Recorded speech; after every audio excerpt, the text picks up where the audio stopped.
out of his way now. Moves up. Matt Tiff's up there.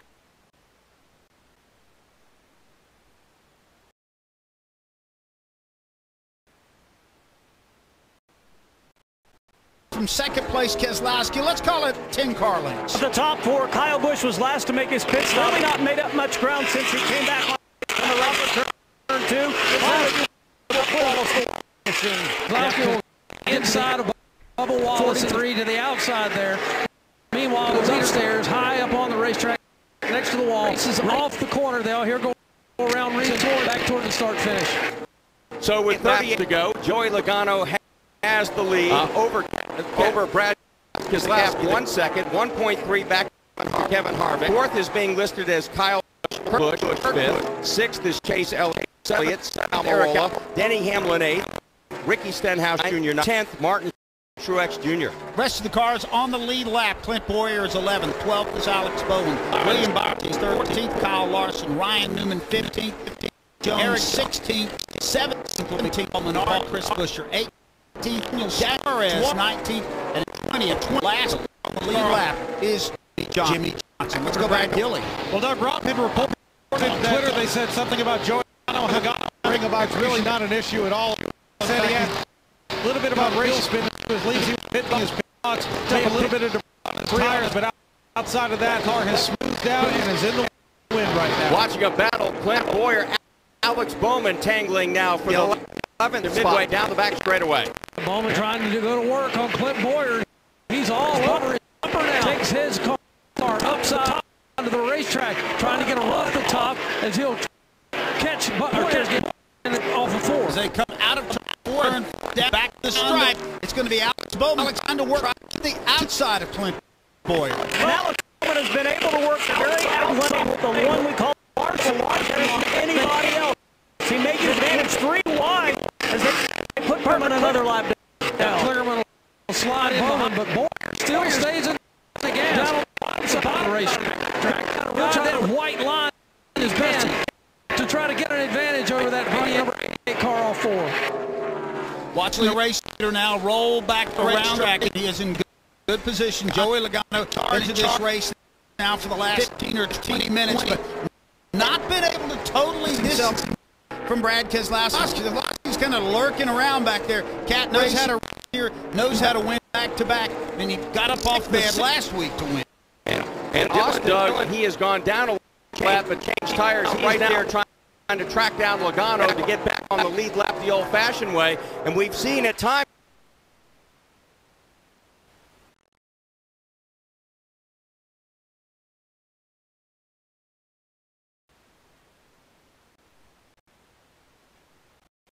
lap while Brad Keselowski takes the top side of the racetrack. Call it 10 car lengths back behind the leader. They flash across the start-finish line. Joey Logano, Brad Keselowski not letting Joey Logano get away here, Rob. No, and he's getting closer to Logano, and the pair of them pulling away from Kevin Harvick. Harvick now about 20 car lengths back of the second place machine of Keselowski. I think one of the big lessons learned today is just how different maybe the lap traffic air works to the advantage or disadvantage of the leader. Keselowski now up on the top side, trying to track down the number 22, his teammate, Joey Logano, all 4. When he won the race at Atlanta last week, Keselowski only led 33 laps. So he came on strong at the end to take the checkered flag. Could we see a repeat performance this afternoon? Leaders back in 1. Logano still unable to get around the Austin Dillon machine. Dillon running the white line on the bottom. Joey Logano the middle groove off 1 and 2. Keselowski creeping ever closer. Logano trying to figure out where he can pass Austin Dillon, who's in front of him, trying to stay on that lead lap. Down into 3 and 4. Now everybody's up on the top side of the racetrack. Austin Dillon given plenty of room on the outside if he can get there. Time now for the results of our final total wireless poll. How many cars will be on the lead lap at the end of the day's race? 44% of you said between 8 and 14. Right now, there are 20 cars on the lead lap. Move to the best deal in wireless for $25 per no contract on the nation's largest, most dependable network, Total Wireless and Total Confidence. We'll take a quick break, come right back to Las Vegas Motor Speedway. Hi, it's Jamie, Progressive's #1, #2 employee. Leave a message at the... Hi, Jamie. It's you, Jamie. Don't hang up. You need to hear this. You gotta quit wearing that aviator jacket. Nobody's buying it. I'm sorry you have to hear it from me, but at Progressive, we're all about giving it to people straight. That's why we show our rates alongside our competitors' rates. And when you're helping people find great rates, you don't need some jacket to look cool. Just keep rocking that scarf. Progressive Casualty Insurance Company and affiliates. Comparisons not available in all states or situations. Prices vary based on how you buy. From the racetrack to the road home, fill up with Sunoco, the official fuel of NASCAR. Sunoco makes high-quality performance fuels for the greatest drivers in the world, both on and off the track. Whether you're pulling up to the pump or experiencing the excitement of being at the track on race day, Chase Elliott just wants more rear grip, 4-tire Sunoco race fuel for the 24. you can trust Sunoco to be the fuel that keeps you going. Capture the essence of racing and fill up with the official fuel of NASCAR, Sunoco. 29 laps to go. This is PRN, the Performance Racing Network. Hi, this is Doug Rice of PRN. Join me every Monday night for another great episode of Fast Talk. It totally flips everything, I think, for everyone. And that's a huge statement at this point in time by NASCAR to say, hey, we're still checking this stuff, man. What would be your top 1 or 2 things that if you were running the show, you would want to implement? Definitely more racetracks added to the schedule. At least a dirt race and cup. And I would love to see them look at a Nashville or an Iowa and look at a street race up in the Pacific Northwest. I have a lot of pride in where I'm from, a lot of pride in where I live, and because I think just nice to be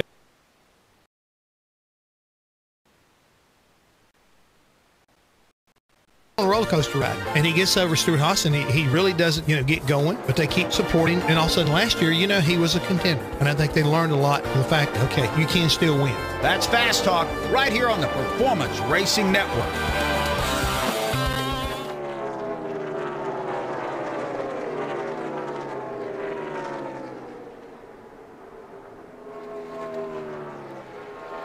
Brad Keselowski got around Joey Logano, but Logano trying to rally again, Rob. And just a few car lengths back to the pair of them. Kevin Harvick beginning to close the gap once again. Now Keselowski got the same problem that Joey Logano had. He's got to try to work his way around Austin Dillon, and that's just not happening very fast. He moves around Ross Chastain at the bottom of the racetrack. Logano trying to hold off Harvick now.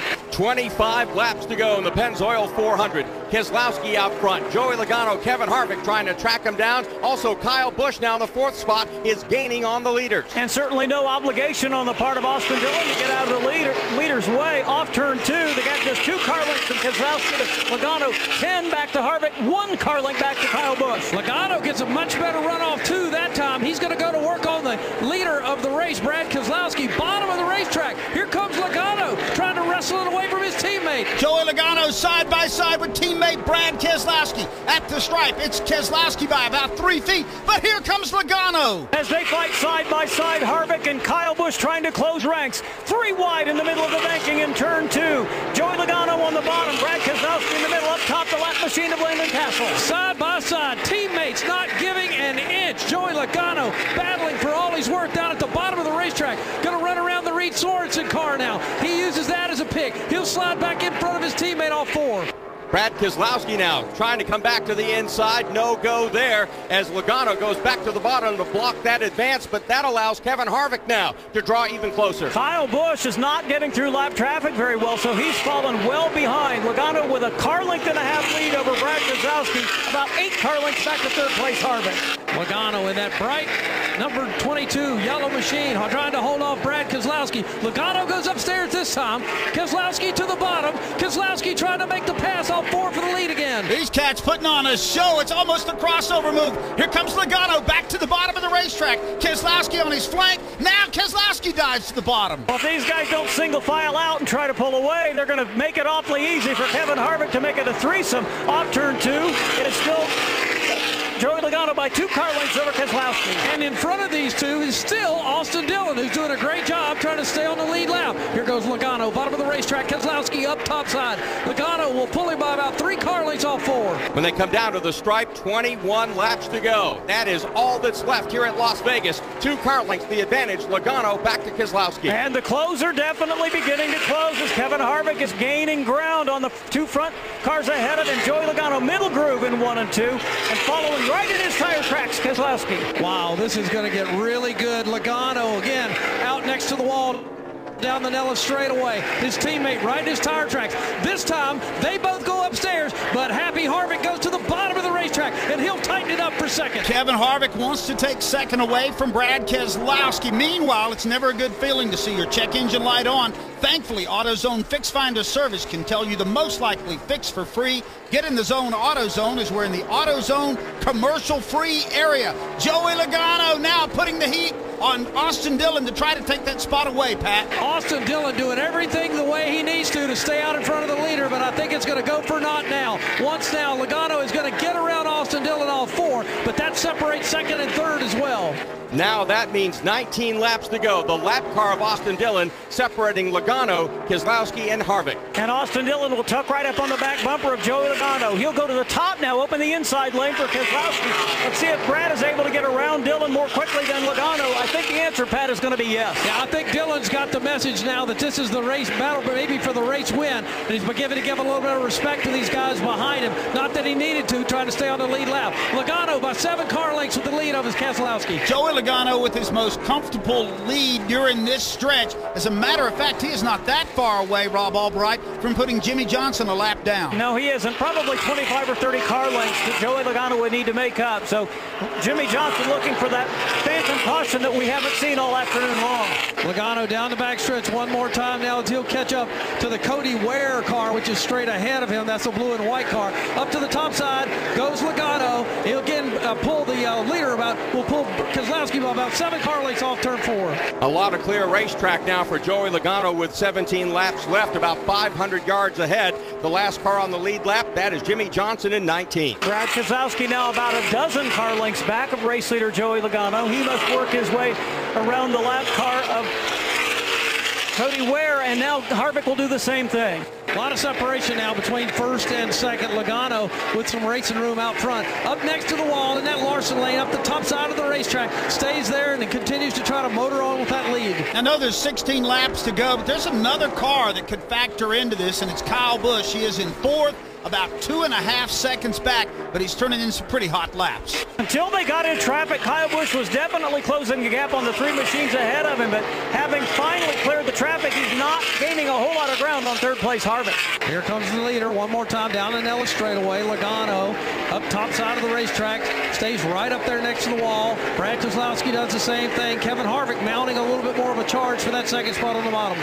So as they come down to the stripe now, 15 laps left. Clear racetrack now for the top 4 race cars as they work their way to 1. Joey Logano trying to make it 3 races, 3 cars into the playoffs with a win here this afternoon, and he's really stretching it out, Pat, as that car is just running smoothly down the back straightaway. Yeah, I think the only thing he needs to be a little bit concerned about is he is definitely going to catch some lap traffic in this last closing part of the race. As he works the top side of the racetrack now, he's a long way from Jimmy Johnson, who actually is the next car on the racetrack. And throughout this race today, lap traffic seems to have affected the lead car more than the cars trying to track him down as Logano rolls back into 1 with 15 to go. And Joey can use any lane that he chooses because there's nobody in front of him. The shadows from the billboards now beginning to creep in, and he's all by himself now, about a third of the straightaway advantage.